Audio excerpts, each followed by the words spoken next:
Hello, welcome to the Basketball Soapbox. I'm your host, Daniel Daly, and in this one, we'll be going over the Celtics versus Warriors preview. Just a couple hours here before the game. Got on ABC at 8:30. Moving on into the Celtics versus Warriors rematch of the 2022 Finals last year, with Warriors 1-6. Great performances all around from a bunch of players, especially Steph Curry, the Finals MVP. Andrew Wiggins stepped up.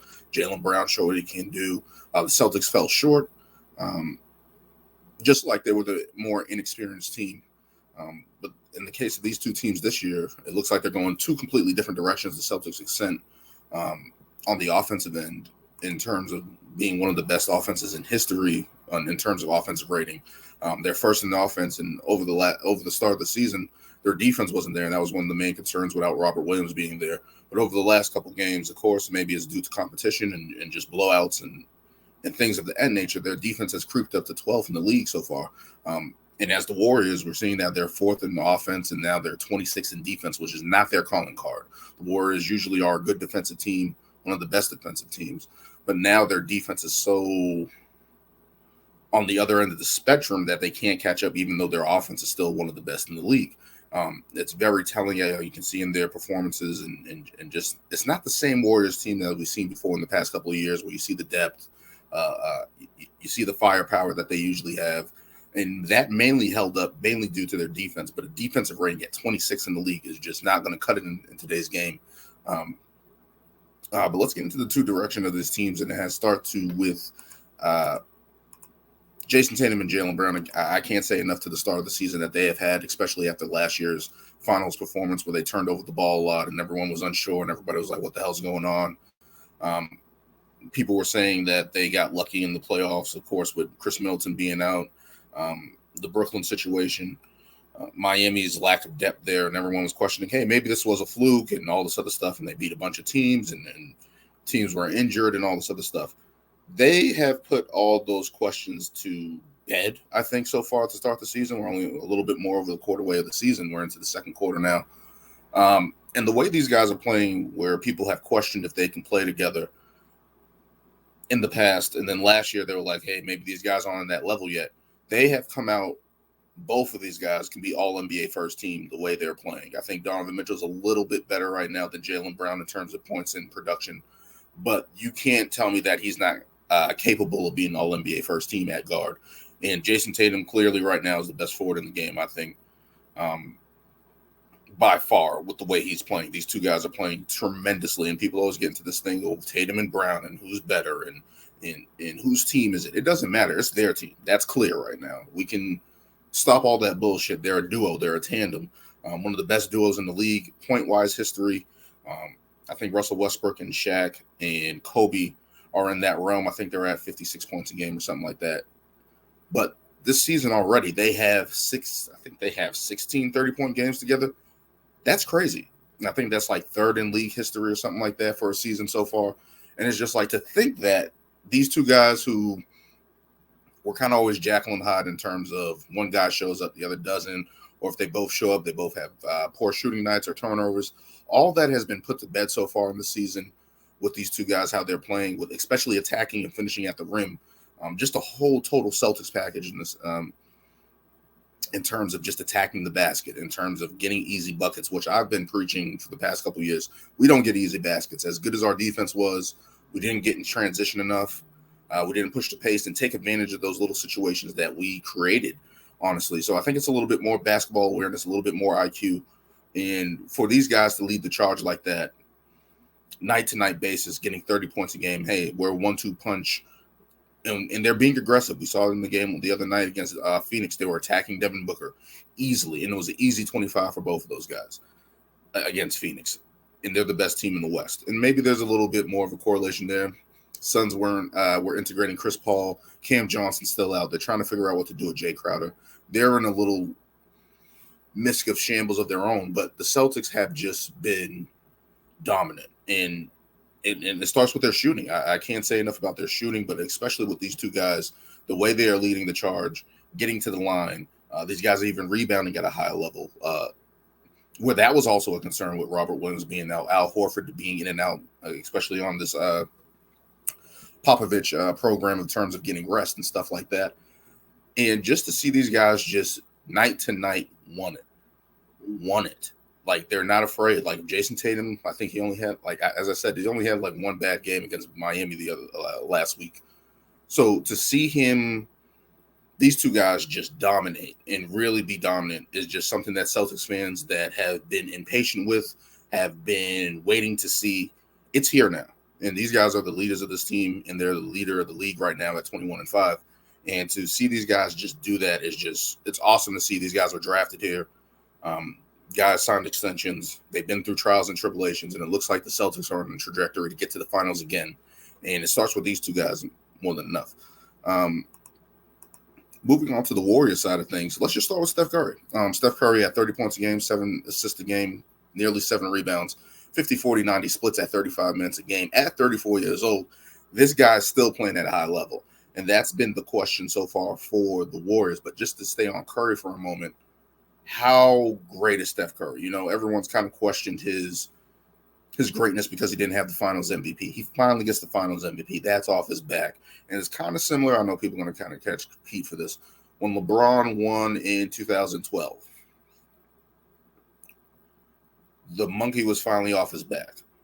All the hate, like he got that first one out the way. You know what I mean? Even though Curry has multiple championship rings, that Finals MVP for him gave him validation amongst the greats, because that was the one thing holding him back. Everyone just kind of nitpicked at that and picked at that. People who watch basketball know how great Steph Curry is. He's top, I say 15 all time. I don't have him in my top 10, but he can get there with more seasons like this, more championships, et cetera, et cetera.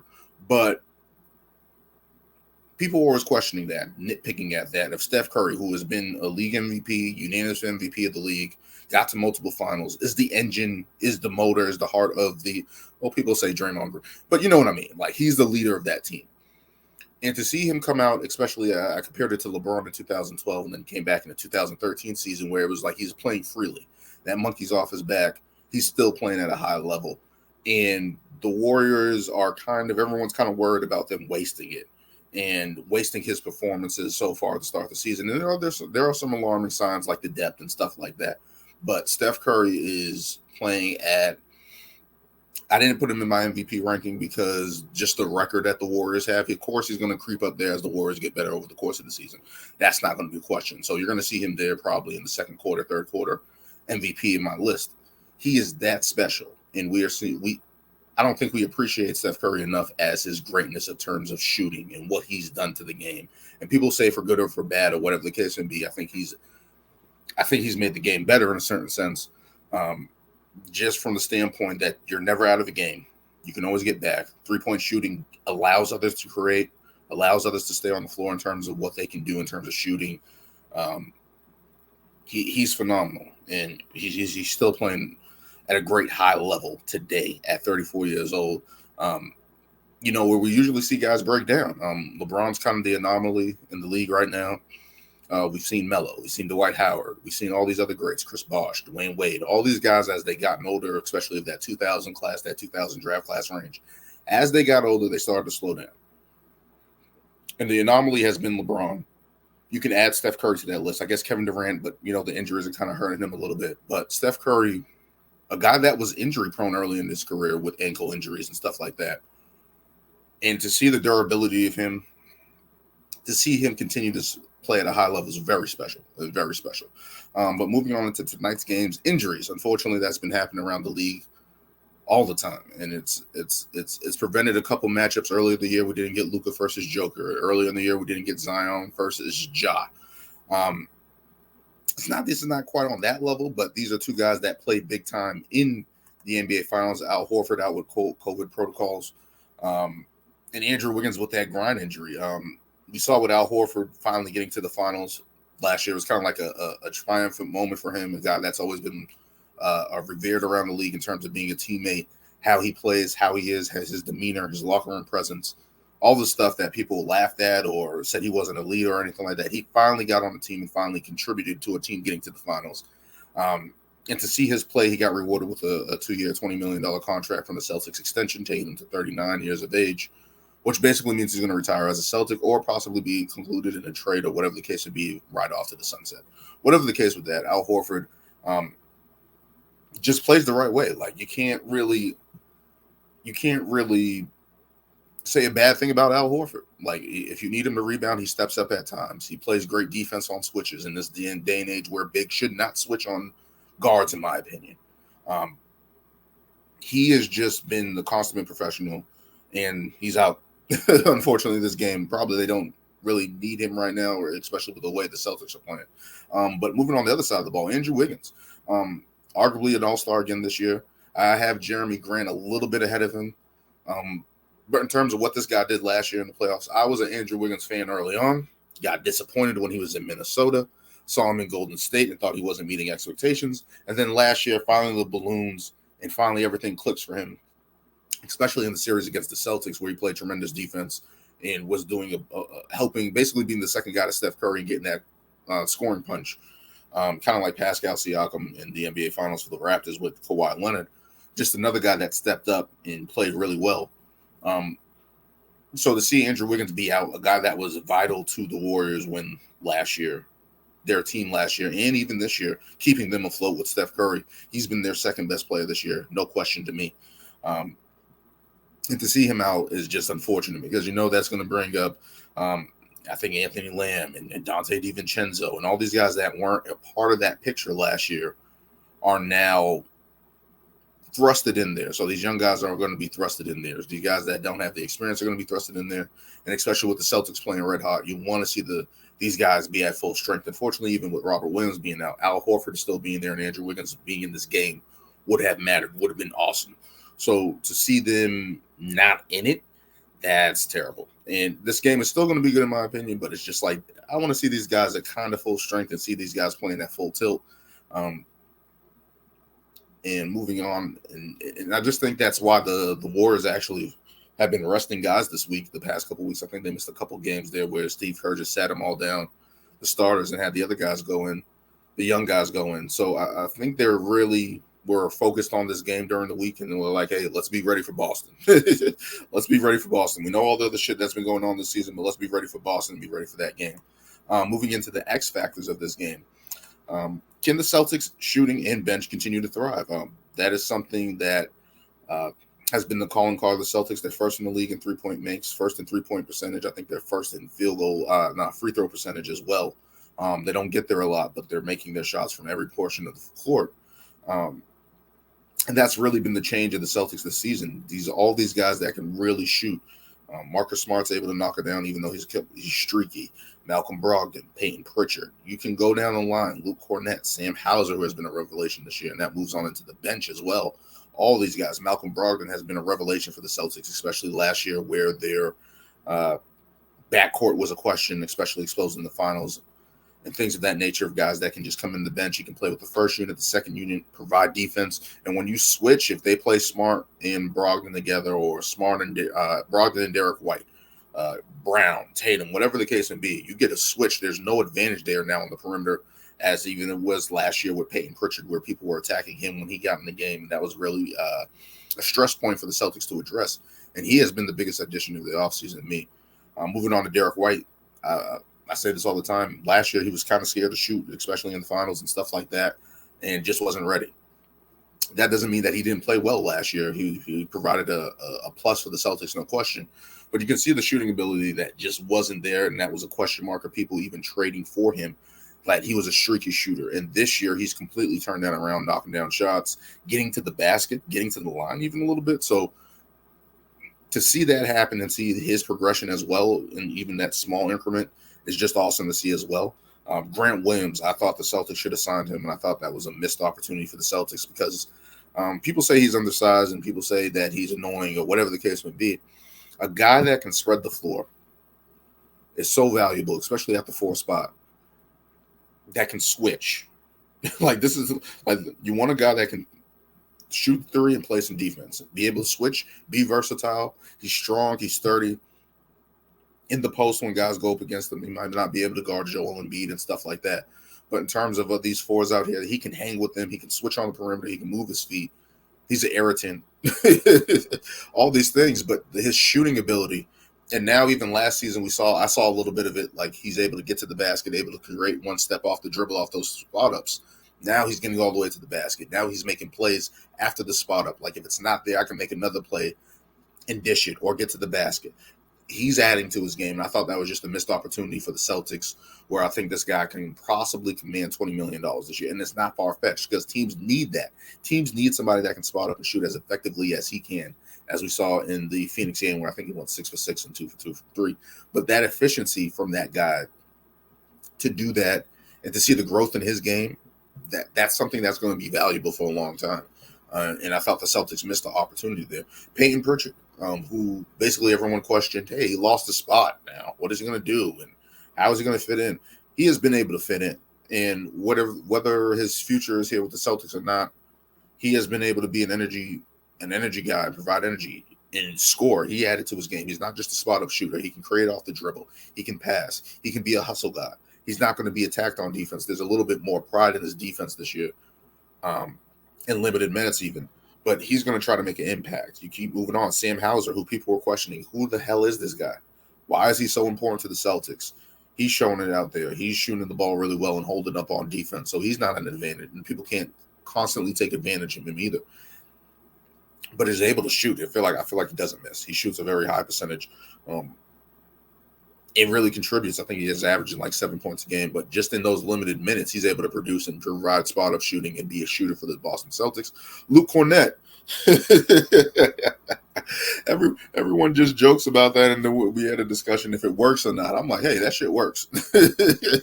Whatever you want to say. He's getting dunks and catching lobs. I'm like, Luke Cornett, this guy that played for New York who barely anybody knew about. He's able to spread the floor. He's able to provide some energy and be tough on defense. I'm not saying that he's Kevin McHale or anything like that, or Bobby Jones or anything like that. But he's able to hold up and been a productive big in limited minutes for the Celtics. And finally, Blake Griffin, who plays once a week, a couple times a week, and just comes in and just provides energy for the Celtics. Has a couple dunks left in him. Playing really well in a reserve role for the Celtics. And I just thought everyone was questioning that addition. Even I was questioning it.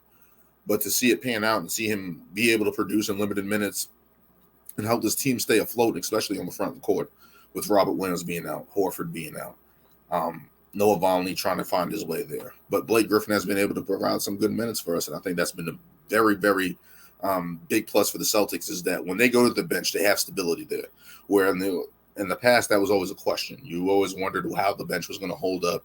We saw it last year. And now it doesn't seem like that's a question anymore. It seems like this bench has depth. They know how to play with the starters as well if they need to come in. And everybody just kind of knows their role. And everything has fallen into place for the Boston Celtics so far to start the season. Moving on to the Warriors part of this X Factor. And you're just wondering so far in the start of the season, can they get out of their championship hangover? And we've heard about that. The Miami Heat had it in 2006. Other teams have had it. Or even teams that reached the finals you want to talk about and then just had a slump afterwards. But you're just wondering what's going on with this team. And I think it's just a championship hangover. I think they're going to turn around and get everything going on figured out. And the glaring thing that's been an issue for them, they're 11-2 at home, but 2-11 on the road. The Warriors even last year were at least above 500 on the road. They are 9 games under 500 on the road, which is a problem. You're wondering what's happening, what's going on. Of course, they gave some games up when they rested guys and stuff like that. But this Warriors team is better than that. Like everyone was like, they are better than this. This is not supposed to be happening to this point. And it's like, of course, they take care of home because that's a tough place to play. They have the best starting 5 in the league, I think point differential wise or whatever the case may be. And you think with Jordan Poole's extension, hey, that's going to help. But then they lost Gary Payton in the second. They lose Belisa. They lose Otto Porter Jr. even. All these guys that were veterans knew what to do, play in. Now they replaced them with Dante DiVincenzo. Anthony Lamb, who's had a couple good showings. Ty Jerome, Jermichael Green, Jonathan Kuminga. He had 24 the other night against Utah. Moses Moody. All these guys right now just have not panned out for the Golden State Warriors. They have not.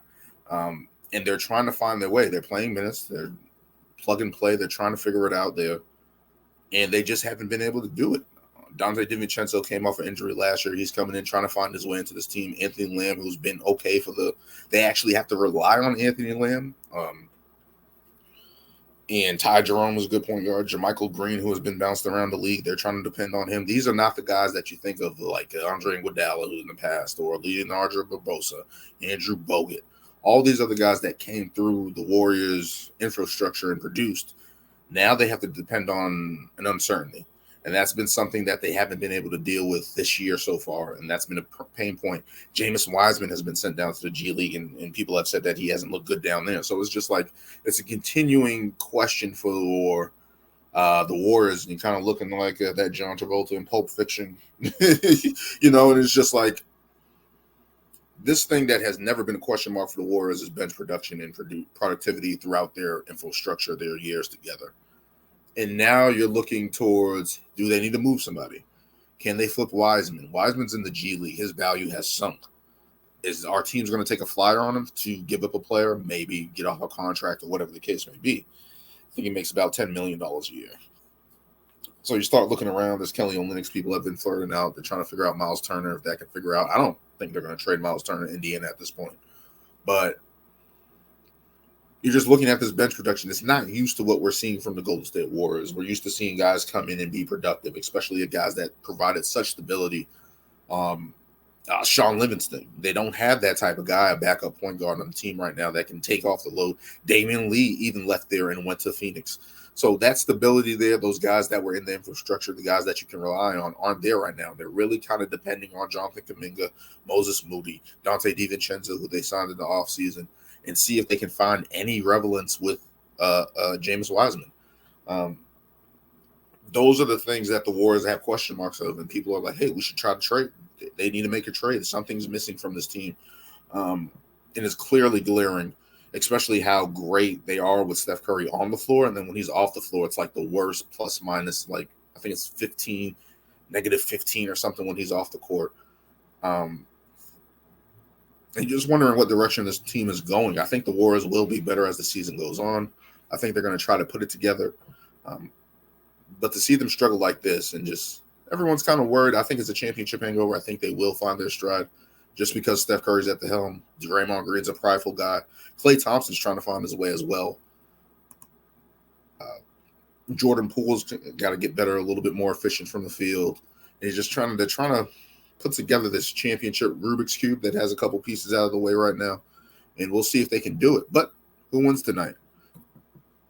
I got the green on. I'm going with the Celtics. I got 120-108. I think the Celtics offense is going to continue to attack this Warriors defense that's been so putrid, especially with Wiggins out. Who's that guy that steps up? Maybe Jonathan Kuminga they put in that position to try to slow down Tatum and Brown, try to use some of his athleticism. I don't know how that's going to work. But the Warriors should try to get these other guys going in this game. I think Steph Curry is going to have the big game, of course. I think Draymond Green might get ejected, but I think Tatum and Brown, they're just playing on a different level right now than the Golden State Warriors. Maybe Steph Curry reaches that level, but everybody else on that team right now isn't there as yet. So I think a big game from the Celtics. I think they're going to take this game and win this game tonight, 120-108. And that'll do it. That's my preview for the Celtics versus Warriors tonight at 8:30 on ABC. So I'm going to be checking out that game tonight and probably give some post-game analysis. We'll see how that goes. But until next time, like, comment, subscribe, share. I've been getting views on the channel. That's awesome. Great feedback. Let's keep it going. And thank you. Until next time.